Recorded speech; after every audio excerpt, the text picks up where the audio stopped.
Hello दोस्तों, तो हमारे यूट्यूब चैनल फौलादी एग्ज़ाम में आप सभी का हार्दिक स्वागत है। और दोस्तों, आपसे मेरी एक रिक्वेस्ट है कि आप हमारे चैनल फौलादी एग्ज़ाम को ज़्यादा से ज़्यादा अपने दोस्तों में शेयर करें, सब्सक्राइब करें तथा बेल आइकन को प्रेस करें और दोस्तों लाइक भी कर दिया करें। तो दोस्तों, इसी के साथ आज 7 सितंबर 2020 के करंट अफेयर्स में आज का हमारा फर्स्ट क्वेश्चन है। भारत ने एमआईएफसीओ को 18 मिलियन अमेरिकी डॉलर का ऋण दिया है। एमआईएफसीओ किस देश का एक संगठन है? इसका आंसर है दोस्तों बी।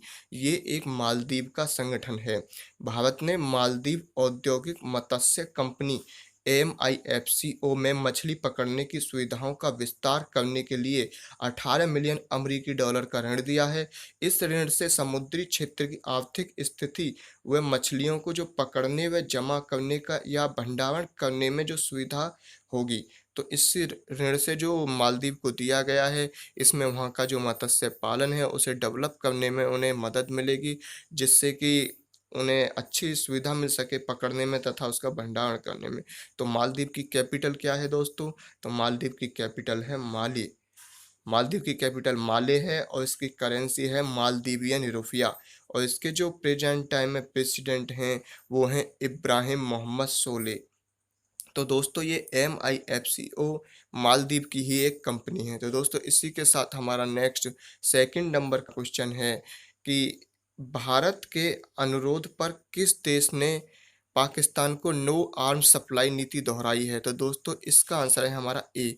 तो ये रूस ने भारत के अनुरोध पर पाकिस्तान को नो आर्म्स सप्लाई की जो नीति दोहराई है, ये फिलहाल में भारत के रक्षा मंत्री राजनाथ सिंह जी के द्वारा रूस की 3 दिवसीय यात्रा की गई थी, जिसमें उन्होंने अपने समकक्ष जनरल सर्गेई शोइगु के साथ बैठक में अनुरोध के बाद पाकिस्तान को नो आर्म्स सप्लाई नीति का पालन करने का वचन दिया।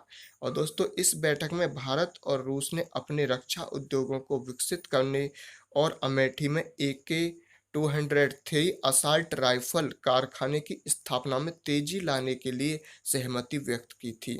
और दोस्तों, यहाँ पे रूस की कैपिटल क्या है? मॉस्को। इसकी करेंसी है रूबल और इसके प्रेसिडेंट है व्लादिमीर पुतिन और इसके पीएमए मिखाइल मिशुस्टिन।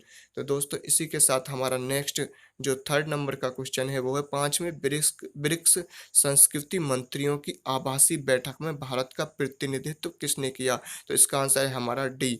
ये है प्रहलाद सिंह पटेल के द्वारा 5वें ब्रिक्स संस्कृति मंत्रियों की एक आभासी बैठक हुई थी। उसमें इन्होंने भारत का प्रतिनिधित्व किया और ये भारत के केंद्रीय संस्कृति एवं पर्यटन राज्य मंत्री हैं प्रहलाद सिंह पटेल। तो दोस्तों, यह बैठक वर्चुअल में नहीं हुई, है केवल वीडियो कॉन्फ्रेंसिंग के जरिए हुई थी और इस बैठक में सांस्कृतिक क्षेत्र में महामारी की स्थिति के प्रभाव पर चर्चा की गई थी। और दोस्तों, यहाँ ब्रिक्स के बारे में बता दूं, इसमें टोटल कंट्रीज 5 हैं: ब्राज़ील, रसिया, इंडिया, चाइना और साउथ अफ्रीका। और दोस्तों, इसकी जो स्थापना हुई थी वो 2009 में हुई थी। और इसका हेडक्वार्टर कहाँ पे है? तो इसका हेडक्वार्टर है संघाई चाइना में, ब्रिक्स का। तो दोस्तों, इसे याद रखना, ब्रिक्स का हेडक्वार्टर संघाई चाइना में है। इसी के साथ हमारा नेक्स्ट फोर्थ नंबर का क्वेश्चन है, पंजाब एंड सिंध के नए प्रबंध निदेशक और मुख्य कार्यकारी अधिकारी कौन बने हैं? तो दोस्तों, इसका आंसर है सी। एस कृष्ण को पंजाब एंड सिंध बैंक के नए प्रबंध निदेशक और मुख्य कार्यकारी अधिकारी नियुक्त किया गया है। तो दोस्तों, इससे पहले ये केनरा बैंक में कार्यकारी निदेशक थे। अब इन्हें पंजाब एंड सिंध बैंक के मुख्य कार्यकारी अधिकारी बना दिया गया है। और ये किसका स्थान लेंगे? तो ये पंजाब एंड सिंध बैंक के जो वर्तमान एमडी हैं एस हरिशंकर, उनका स्थान लेंगे। और मंत्रिमंडल जो इनको नियुक्त किसके द्वारा किया गया है? एससीसी की मंजूरी के बाद इन्हें नियुक्त किया गया है। अब ये एससीसी क्या है? तो ये मंत्रिमंडल की एक नियुक्ति समिति है एससीसी। यह कैबिनेट भारत सरकार के तहत कई शीर्ष पदों पर नियुक्त करता है। इस समिति में भारत के प्रधानमंत्री अध्यक्ष हैं। तो दोस्तों, इसी के साथ हमारा नेक्स्ट फिफ्थ नंबर का जो क्वेश्चन है वो है कि अभी हाल ही में किस केंद्र शासित प्रदेश ने अपनी जैव विविधता का दस्तावेजीकरण करने के लिए एक जैव विविधता परिषद का गठन किया है? तो दोस्तों, इसका आंसर है हमारा डी।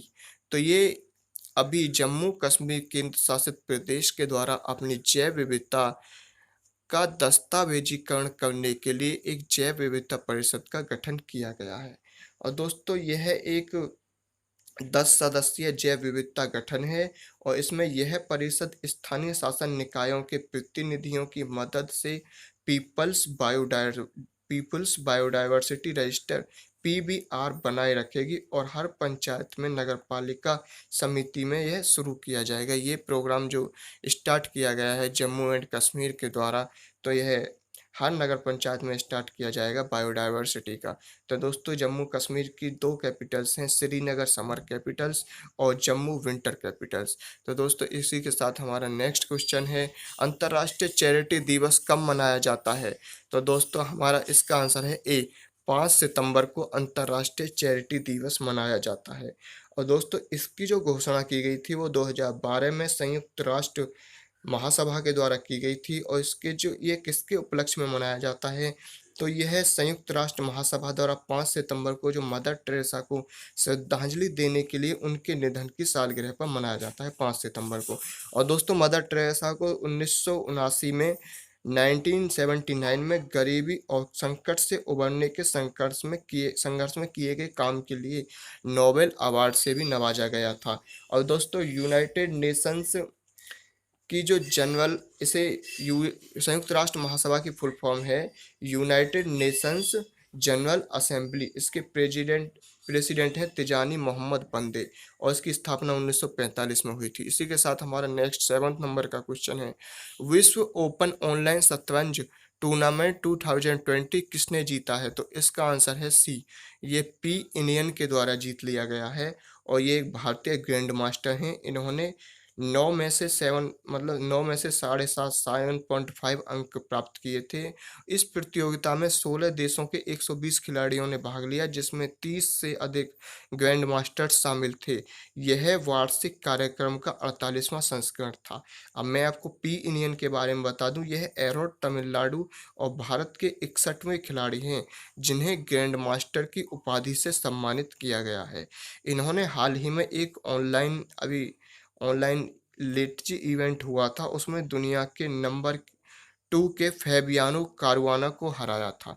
तो दोस्तों इसी के साथ ये पी इंडियन ने ये ऑनलाइन शतरंज टूर्नामेंट 2020 को जीत लिया है। और इसी के साथ हमारा नेक्स्ट 8 नंबर का क्वेश्चन है, लेट अस ड्रीम शीर्षक पुस्तक के लेखक कौन हैं? तो दोस्तों इसका आंसर है हमारा B, Pope Francis. Let us dream पुस्तक को किसके द्वारा लिखा गया है? ये पोप फ्रांसिस के द्वारा लिखा गया है। तो ये कौन है पोप फ्रांसिस? ये कैथोलिक चर्च के प्रमुख और वेटिकन सिटी राज्य के संप्रभु हैं। इन्होंने इस पुस्तक में लेट अस ड्रीम में बताया है कि कोविड-19 जो फिलहाल में प्रेजेंट में बहुत ही बड़ी महामारी के रूप में चल रहा है, इस संकट से हमें अपने जीवन और दुनिया में किसी किसी भी तरह की परेशानी से कैसे निपटा जा सकता है, इस पुस्तक में ये बताया गया है। और इस पुस्तक को रिलीज कब किया जाएगा? तो इसे 1 दिसंबर 2020 को अंग्रेजी और स्पेनिश में जारी किया जाएगा। इसे इसे दोस्तों ध्यान रखना कि इसे किसने प्रकाशित किया है, तो इसे साइमन एंड शूटर के द्वारा प्रकाशित किया गया है लेटेस्ट ड्रीम को। तो इसी के साथ हमारा नेक्स्ट 9th नंबर का क्वेश्चन है, किस राज्य ने में एमएसएमई पारिस्थितिकी तंत्र को बढ़ावा देने के लिए परियोजना प्रबंधन पीएमयू स्थापित करने के लिए सिडबी के साथ समझौता किया है? तो इसका आंसर है ए, महाराष्ट्र। तो महाराष्ट्र ने अभी अपने राज्य में एमएसएमई पारिस्थितिकी तंत्र को बढ़ावा देने के लिए एक परियोजना प्रबंधन इकाई पीएमयू को स्थापित की गई है। तो दोस्तों ये महाराष्ट्र के राज्य में एमएसएमई पारिस्थितिकी तंत्र को बढ़ावा देने के लिए ये लघु उद्योग विकास बैंक सिडबी के साथ एक परियोजना प्रबंधन इकाई पीएमयू पर हस्ताक्षर किए गए हैं। तो एमएसएमई के बारे में आपको बता दूं, इसके जो है इसकी फुल फॉर्म है micro small and medium enterprises. इसका हेडक्वार्टर नई दिल्ली में है और इसके जो प्रेजेंट में मिनिस्टर हैं वो है नितिन गडकरी। और यहाँ मैं आपको सिडबी के बारे में बता दूं, इसकी फुल फॉर्म जो है वो है small industry and development bank of India. इसका हेडक्वार्टर लखनऊ में है। इसकी स्थापना दोस्तों इसी के साथ हमारा नेक्स्ट 10th नंबर का क्वेश्चन है, क्षेत्रीय समूह बिमस्टेक के वरिष्ठ अधिकारियों की बैठक एसओएम की अध्यक्षता में की गई। तो ये किसकी अध्यक्षता में की गई? इसका आंसर है डी, ये श्रीलंका की अध्यक्षता में की गई थी। और इसमें भारत की तरफ से जो पार्टिसिपेट किया था विजय ठाकुर सिंह। ये कौन है? तो ये मंत्रालय के पूर्व सचिव हैं। और यह बैठक जो की गई थी अभी यह बैठक कोविड-19 के प्रभाव सहित प्रमुख चुनौतियों से प्रभावी ढंग से निपटने के लिए अपने सदस्य राष्ट्रों के बीच आयोजित की गई थी। अब दोस्तों मैं आपको बिमस्टेक के बारे में बता दूँ, इसकी फुल फॉर्म है bay of Bengal initiative for multi sectoral technical and economic cooperation.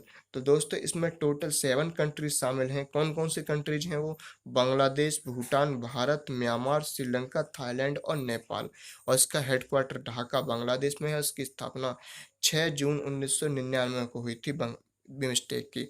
और दोस्तों मैं सिडबी के बारे में बता रहा था आपको, इसकी फुल फॉर्म है small industry and development bank of India. इसका हेडक्वार्टर लखनऊ में है। इसकी स्थापना 2 अप्रैल 1990 को हुई थी और इसके एमडी हैं मोहम्मद मुस्तफ़ा। तो दोस्तों इसी के साथ हमारे 10 क्वेश्चंस का वीडियो था आज का। जैसा कि आपको पता है हम डेली 10 क्वेश्चंस का वीडियो अपलोड करते हैं। तो दोस्तों आपसे एक हमारी रिक्वेस्ट है कि आप हमारे इस चैनल को ज़्यादा से ज़्यादा शेयर करें, लाइक करें और सब्सक्राइब करें। सो थैंक्स गाइस और आज के लिए धन्यवाद।